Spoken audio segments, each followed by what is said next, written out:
നമ്മൾ ഇന്നുള്ളത് പാല saint Thomas aquatic കോംപ്ലക്സിലാണ്. നമ്മളിന്ന് പരിചയപ്പെടാൻ പോകുന്നത് മാത്യു സാറാണ്, ഇവിടുത്തെ സ്വിമ്മിംഗ് കോച്ച്.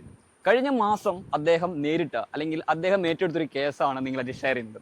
അതായത് ഇവിടെ പ്രാക്ടീസിന് വന്ന ഒരു കൊച്ചുകുട്ടിക്ക് ഉണ്ടായ പ്രശ്നങ്ങൾ, അദ്ദേഹം എങ്ങനെ ആ ഒരു കൊച്ചുകുട്ടിയെ തിരിച്ച് ജീവിതത്തിലേക്ക് കൊണ്ടുവന്നു. പലപ്പോഴും ആ ഒരു പ്രശ്നത്തിനിടയാക്കിയത് മൊബൈലിൻ്റെ ഓവർ യൂസാണ്. അപ്പോൾ നമ്മൾ ഇന്ന് പരിചയപ്പെടാൻ പോകുന്നത് മാത്യു സാറാണ്. അദ്ദേഹം നേരിട്ട വിഷയമാണ്, ആ പ്രശ്നമാണ് നമ്മളായിട്ട് ഇന്ന് ഷെയർ ചെയ്യുന്നത്.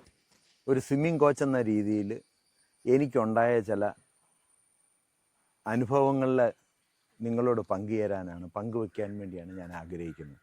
ഒന്നാമതായിട്ട് ഇവിടെ നമ്മുടെ ഈ ചെറു കുട്ടികൾ ഇവിടെ വരുന്നു. ഞങ്ങൾ സമ്മർ ക്യാമ്പ് അറേഞ്ച് ചെയ്തു. സമ്മർ ക്യാമ്പിൽ പല രീതിയിലുള്ള കുട്ടികൾ വന്നിരിക്കുന്നു. പല വീടുകളിൽ നിന്ന് വരുമ്പം പല സൈസിലായിരിക്കും വരുന്നത്, പല സ്വഭാവങ്ങളുണ്ടായിരിക്കും. അങ്ങനെ വന്ന് ഞങ്ങൾ ട്രെയിനിങ് കൊടുക്കുന്നതിൻ്റെ കൂട്ടത്തിൽ ഒരു വല്യമ്മച്ചി ഇവിടെ വന്നു. വല്യമ്മച്ചി വന്ന് പറഞ്ഞത് ഒരു സംഭവമാണ്. നിങ്ങളോട് ചെറിയ സംഭവം പറയാനായിട്ട് ആഗ്രഹിക്കുകയാണ്. എൻ്റെ മോൻ സംസാരിക്കത്തില്ല, ഓടത്തില്ല, അങ്ങനെ ഒരു വലിയ വിഷമത്തിലിരിക്കുന്ന ഒരു സ്ഥിതിയാണ്. അതുകൊണ്ട് ആ കുട്ടിയെ സാറിനൊന്ന് ഡെവലപ്പ് ചെയ്യാൻ സാധിക്കുമോ എന്ന് ചോദിച്ചു. ആ വല്യമ്മച്ചിയുടെ ആ വിഷമം കണ്ടുകൊണ്ട് ഞാൻ അറിഞ്ഞോ അറിയാതെ പറഞ്ഞ് ഞാൻ ശരിയാക്കി തരാമെന്ന്. എന്താ ശരിയാക്കുന്നത് എന്നാണെന്ന് എനിക്കറിയാൻ മേലെ. ഇത്രയും പറഞ്ഞപ്പോൾ ആ സന്തോഷത്തിൽ ആ വല്യമ്മച്ചി എന്ത് ചെയ്തു, നാളെ എൻ്റെ മോനെയും കൂട്ടിക്കൊണ്ട് വരാമെന്ന് പറഞ്ഞു. എൻ്റെ മോൻ കൊച്ചുമായിട്ട് വരുമെന്ന് പറഞ്ഞു. കൊച്ചു വന്നു, കണ്ടു. വല്യമ്മച്ചി ഏകദേശം പറഞ്ഞതൊക്കെ തന്നെയാണ് അവിടെ നടന്നിരിക്കുന്നത്. ആ കുഞ്ഞ് അറിയാതെ ഇപ്പോഴത്തെ ജനറേഷൻ എന്താ ചെയ്യുന്നത് അതുപോലെ തന്നെ കുഞ്ഞിൻ്റെ കൈ എവിടെ മൊബൈലിരിക്കുന്നു അവിടെ അറിയാതെ പോയി ആ മൊബൈൽ എടുത്തു കഴിഞ്ഞ് നമ്മൾ പറഞ്ഞാൽ ഉടനെ തിരിച്ചത് വെച്ചിട്ട് നോർമലായിട്ടിരിക്കും. ഒരു 3-4 സെക്കൻഡേ ഇരിക്കത്തുള്ളൂ. അത് കഴിയുമ്പോൾ ആ കുഞ്ഞ് അറിയാതെ തന്നെ ആ കൈ അങ്ങ് പോവുകയാണ്, ആ മൊബൈലിലോട്ട് പോവുകയാണ്. അങ്ങനെ ഒരു അട്രാക്ഷൻ ഇവിടെ ആയിരിക്കുകയാണ്. അങ്ങനെയാണ് ഇപ്പോഴത്തെ നമ്മുടെ ജനറേഷൻ സംഭവിച്ചിരിക്കുന്നത്. ഈ കുട്ടിയെ സ്വിമ്മിങ്ങിൽ ചേർത്തു. ഞങ്ങൾ കൊണ്ടുവന്ന് ഇങ്ങനെ പതിയെ നടത്താനും സ്വിമ്മിങ് കോച്ചസിനോട് പറഞ്ഞ് ഇവരെ നോക്കിക്കോണം, ഈ കൊച്ചനെ ഒന്ന് സ്പെഷ്യലായിട്ട് കൺസിഡർ ചെയ്യണമെന്നൊക്കെ പറഞ്ഞ് അവരിറങ്ങി. അവർ വിചാരിച്ച ഏതോ കോമ്പറ്റീഷൻ ലെവലിൽ പോകാൻ വേണ്ടി സ്പെഷ്യൽ കൺസിഡറേഷൻ ആണെന്ന് പറഞ്ഞ് കഴിഞ്ഞപ്പം അങ്ങോട്ട് ഏതോ ഒരു ഡിഫറൻറ്റ് അവർക്ക് കാണാൻ സാധിച്ചു. അതുകൊണ്ട് അവർ കുറച്ചും കൂടെ ഫോക്കസ് ചെയ്തു. പിറ്റേ ദിവസം തൊട്ട് ഞങ്ങൾ പതിയെ ലാൻഡ് വർക്കും കാര്യങ്ങളും ഒക്കെ പതിയെ സ്റ്റാർട്ട് ചെയ്തു. കുറച്ച് ചെറിയ ഓട്ടം ഒക്കെ ചെയ്യിച്ചു. ഓടാൻ പോലും അറിയാൻ മേലാത്ത കുട്ടി വളരെ വിഷമിച്ച്, എനിക്ക് പേര് അറിയാം, എല്ലാം അറിയാം, പക്ഷെ അതൊന്നും പറയാൻ പാടില്ല. അതുകൊണ്ട് ആ കുട്ടിയെക്കുറിച്ച് പറയുന്നില്ല. പക്ഷെ അവൻ ഓടാൻ തുടങ്ങി. ഓടാൻ മേലെ ഓടുമ്പോൾ ഒരു സൈഡിലോട്ടാണ് ഓടിപ്പോയത്. അവൻ അറിയാതെ തന്നെ ഒരു ഡയറക്ഷൻ മാറി ഓടിപ്പോവാണ്.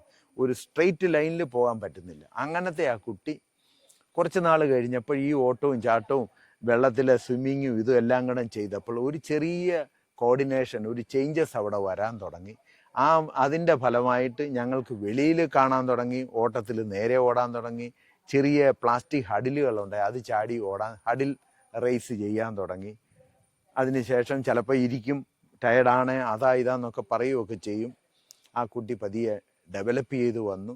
അതിൻ്റെ ഒരു ഡെവലപ്മെൻറ്റ് അവൻ്റെ ലാംഗ്വേജ്, വർത്തമാനം എങ്ങനെയാണ് കമ്മ്യൂണിക്കേറ്റ് ചെയ്യുന്നത് അതിനെക്കുറിച്ച് ഞാൻ സംസാരിക്കുക. അവനൊരു 2-3 കാര്യങ്ങളെ അറിയാവുള്ളൂ. യെസ്, ഓക്കെ സാർ, ഇങ്ങനെയുള്ള 2-3 സൗണ്ട് മാത്രമേ അവൻ അറിയാവുള്ളൂ എങ്ങനെ കമ്മ്യൂണിക്കേറ്റ് ചെയ്യണമെന്ന്. ഇപ്പോൾ ആ കുട്ടി വളരെ ക്ലിയറായിട്ട് സംസാരിക്കാൻ തുടങ്ങി. സംസാരിക്കുമ്പോൾ ചില വിഷമങ്ങളൊക്കെ ഉണ്ട്, പക്ഷെ എന്നാലും ഒരു നോർമൽ ഒരു കൊച്ച് എങ്ങനെ സംസാരിക്കുന്നു ആ രീതിയിൽ സംസാരിച്ച് ഓടാൻ തുടങ്ങി. ഓരോ ദിവസവും ആ കുട്ടിയുടെ അച്ഛൻ വീഡിയോ എടുക്കുന്നുണ്ട്, എടുത്ത് അയച്ചുകൊണ്ടിരിക്കുകയാണ്. അവരുടെ സന്തോഷം അവർ ആ വീഡിയോയിലൂടെ കാണുകയാണ്. അത് ഞങ്ങൾ കണ്ടു. അങ്ങനെ ഒരു വലിയൊരു സംഭവമാണ് ഇവിടെ നടന്നിരിക്കുന്നത്. ഈ സ്വിമ്മിംഗ് പൂളിൽ ആ കുട്ടി റെഗുലറായിട്ട് വരുന്നുണ്ട്. അവർ സ്കൂളിനെക്കാട്ടി കൂടുതൽ ഫോക്കസ് ചെയ്യുന്ന ആ കുട്ടിയുടെ ബ്രെയിൻ ഡെവലപ്മെൻറ്റും സംസാരിക്കാനും അതർ ആക്ടിവിറ്റി ഡെവലപ്പ് ചെയ്യാൻ വേണ്ടി ആ സ്വിമ്മിങ് അവരെടുത്തിരിക്കുകയാണ്. ആ കുട്ടിയിൽ അവർ 1 മാസം കൊണ്ട് ഒരു വലിയ ചേഞ്ചസ് കണ്ടിരിക്കുകയാണ്. അതാണ് നിങ്ങളോട് പറയാൻ ആഗ്രഹിക്കുന്നത്. നമ്മുടെ കുഞ്ഞുങ്ങൾ ഇപ്പം പോകുന്നത് മൊബൈലിലോട്ട് കൂടുതൽ പോകുന്നുണ്ട്. അതുകൊണ്ട് അത് മാറണമെങ്കിൽ ഏതെങ്കിലും ഒരു സ്പോർട്സിൽ ചേർക്കണം. പിന്നെ സ്വിമ്മിങ്ങിൽ വരുന്ന അട്രാക്ഷൻ എന്താണെന്ന് ചോദിച്ചു കഴിഞ്ഞാൽ, നമ്മൾ കരയിൽ ജീവിക്കുന്ന ആനിമലാണ്. നമ്മൾ വെള്ളത്തിൽ വരുമ്പോൾ നമ്മുടെ ബ്രെയിൻ ഉടനെ ആക്റ്റീവ് ആകും. എങ്ങനെ നമ്മൾ സേഫ്റ്റി മോഡിൽ വരണമെന്ന് സേഫ്റ്റി എന്ത് ചെയ്യണമെന്നുള്ള നമ്മുടെ ബ്രെയിൻ ഇൻസ്ട്രക്ഷൻ കൊടുക്കും. അതാണ് ഇവിടെ സംഭവിക്കുന്നത്. അത് കാരണം ആ കുട്ടി ഈ സ്വിമ്മിങ് ചെയ്യുമ്പോൾ അവർ സേഫ്റ്റി, അതിൻ്റെ ബ്രെയിൻ ഡെവലപ്മെൻറ്റ് പെട്ടെന്ന് സ്റ്റാർട്ട് ചെയ്യുന്ന ഒരു ഏരിയയാണ് സ്വിമ്മിങ്. അതിലൂടെ ആ കുട്ടിക്ക് ഡെവലപ്മെൻറ്റ് വന്നു.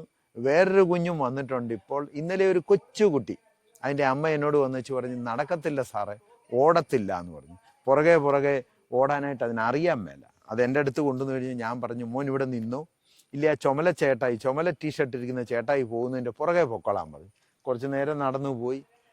കുറച്ച് സമയം കഴിഞ്ഞപ്പോൾ ആ കുട്ടിയും അതുപോലെ ഹഡിലിൻ്റെ മേളിൽ കൂടെ കാലെടുത്ത് വെച്ച് പോകാൻ തുടങ്ങി. ഓടിയില്ല, കാലെടുത്ത് വെച്ചെന്ന് പറഞ്ഞാൽ ആ ഡെവലപ്മെൻറ്റ് ഇവിടെ വന്നു. ഗ്രൂപ്പായിട്ട് ചെയ്യുമ്പോൾ ഇങ്ങനത്തെ ഫിസിക്കൽ ഡെവലപ്മെൻറ്റ് ആകാൻ തുടങ്ങിയിട്ടുണ്ട്, ചേഞ്ചസ് വരാൻ തുടങ്ങിയിട്ടുണ്ടുള്ളൂ. പക്ഷേ കുട്ടികളെ രക്ഷപ്പെടുത്തണമെങ്കിൽ നമ്മൾ കൂടുതൽ ഫിസിക്കൽ ആക്ടിവിറ്റീസിലോട്ട് മാറ്റണം.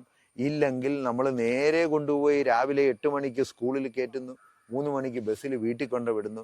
അങ്ങനത്തെ ഒരു ജനറേഷനെ നമ്മൾ ഡെവലപ്പ് ചെയ്യുകയാണെങ്കിൽ നമ്മൾക്ക് നല്ല നല്ല ഹോസ്പിറ്റൽ, മാർസ്ലീവ പോലെയുള്ള ഇനിയൊരു 10 ഹോസ്പിറ്റൽ ഈ കോട്ടയം ഡിസ്ട്രിക്റ്റിൽ ആവശ്യം വരും. അതിൻ്റെ ഒരു ഫീലിംഗ് എന്നാണെന്ന് ചോദിച്ചു കഴിഞ്ഞാൽ, കുഞ്ഞുങ്ങളെ കൂടുതൽ ആക്ടിവിറ്റിയിലോട്ട്, സ്പോർട്സ് ആക്ടിവിറ്റിയിലോട്ട് പറഞ്ഞു വിടും.